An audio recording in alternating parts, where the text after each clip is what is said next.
Once again, the secrets of the universe unfold in the hands of Adam Setzler and Morgan Webb.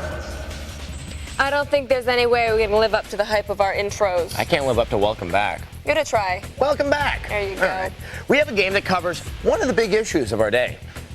Oh, it's like campaign finance reform, the game. I know, that tickles my tummy as well, but this is about animal testing. Sure, it's no campaign finance reform, but it's a lot of fun, so just give it a chance, okay? Here's our preview of Whiplash.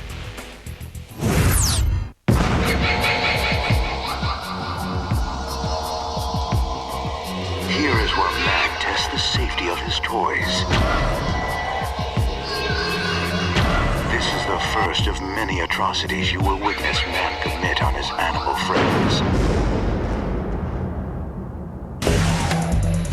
Poor monkeys. Who will save them? Who else but a deranged weasel with a bunny chained to his arm? Duh! Meet Spanx, psychotic protagonist of Whiplash. In his time in the lab, he's had a few too many electroshock therapy sessions. This horrific treatment has left him with a burning desire for revenge. And a Jones for the juice. Oh, baby, that's the stuff. Spanx's partner in destruction is Redmond the bunny. An experiment with ultra-durable hairspray has rendered Redmond invulnerable. This makes him an ideal weapon. Whack! Whack! If simply pummeling scientists isn't enough fun for you, there are numerous power-ups available. Dip Redmond in Freon and voila! Instant scientist sickle.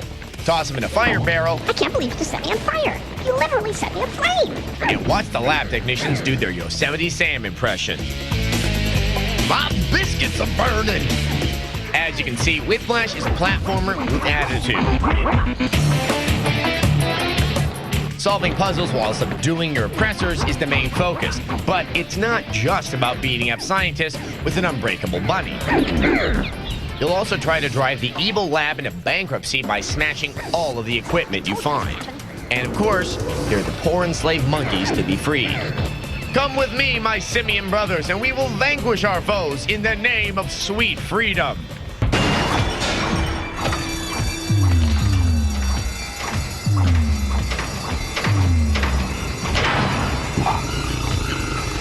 Oh, you guys are so screwed now. Add in a laser-sighted chicken gun. Some Indiana Jones-style action. And the unstoppable crotch bounce. And you'll see why we are looking forward to Whiplash. You'll be able to strike your own blow for animal rights this October. Stop it. Come on. You know, Adam, if you and I were chained together and you were indestructible, I would totally use you as a weapon. You know, for the sake of time, I'm going to take that as a compliment. You're But you know, welcome. this game did get me thinking about animals, animal testing, and its impact on the gaming industry. That's why we created a new segment where I go undercover to find the truth and report it to you using simple words. Here's our first X-Play Investigates expose. You know, that doesn't mean that he exposed himself. It's French.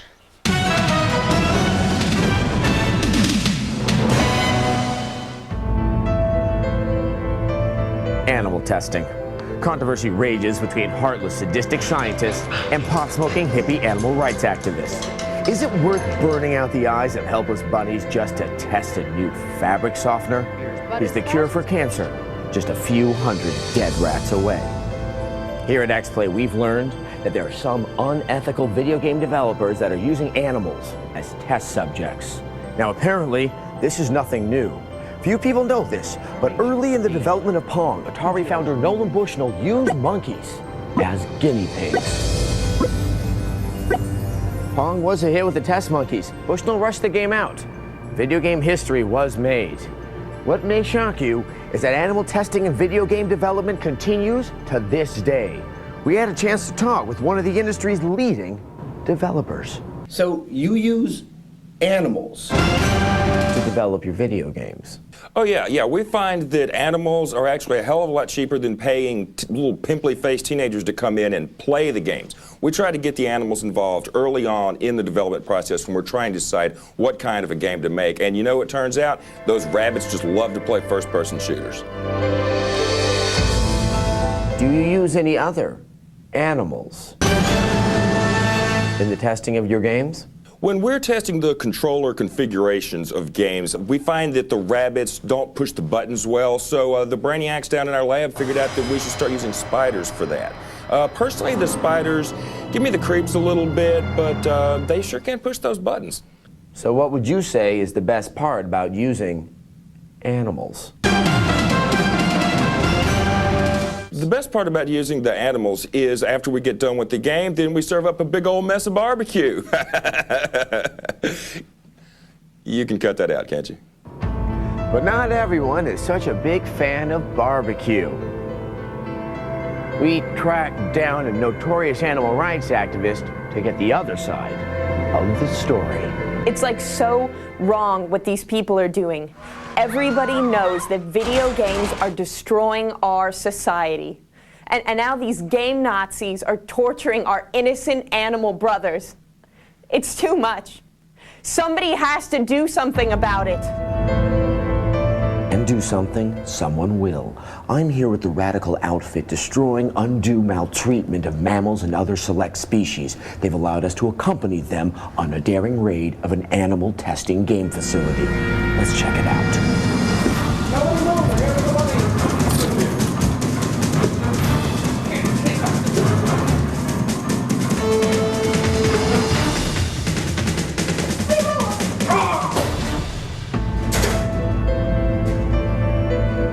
You've seen a lot of things today, but the question remains, is video game testing with animals good or bad? We don't know, but what we do know for sure is that monkeys really, really like Pong.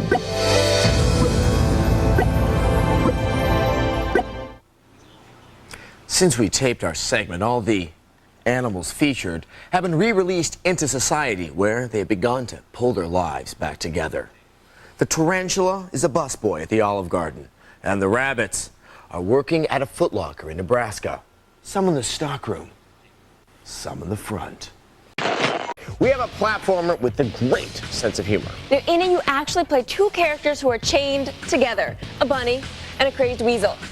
Yes, I said a crazed weasel. Here's our review of Whiplash. This is different. I'm not talking about the sizable appetite of a greedy global consortium creating comical commercial commodities at the cost of conscripted critters. I'm talking about our heroes here. Spanx, the weasel, and Redmond, the bunny, look like some sort of plushy hanky-spankies going on between the Velveteen Rabbit and the rat from Ice Age. I could really use a deep tissue massage.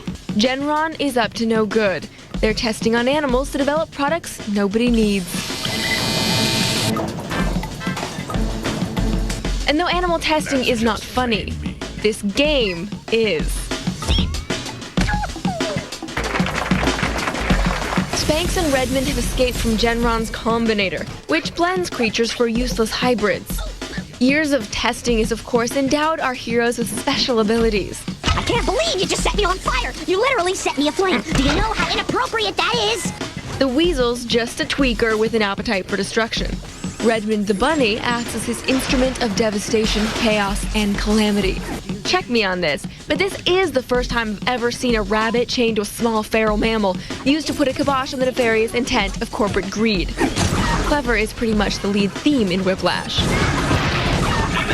You'll maneuver Spanx and Redmond through soaring public spaces, dread-lit labs, and intriguing puzzle elements. Just as crazy as all get out! All the while, you'll be liberating hamsters, skunks, and monkeys under the disembodied guidance of Genron's supercomputer.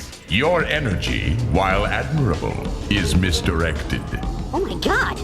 It's the voice from all the movie trailers! And a few other willing conspirators. I've been waiting for you. Over time, you'll gain power and develop a modicum of fighting combos and special abilities. Whiplash tips its hat to a generation bent on mindless mayhem as you try to bankrupt Genron by destroying everything you see. Money is deducted from their weighty coffers as you raise, thrash, and trash them into Chapter 1-1. There's a lot here that widely compares itself to the plethora of puzzling platformers out there, but this game distinguishes itself through its cleverness.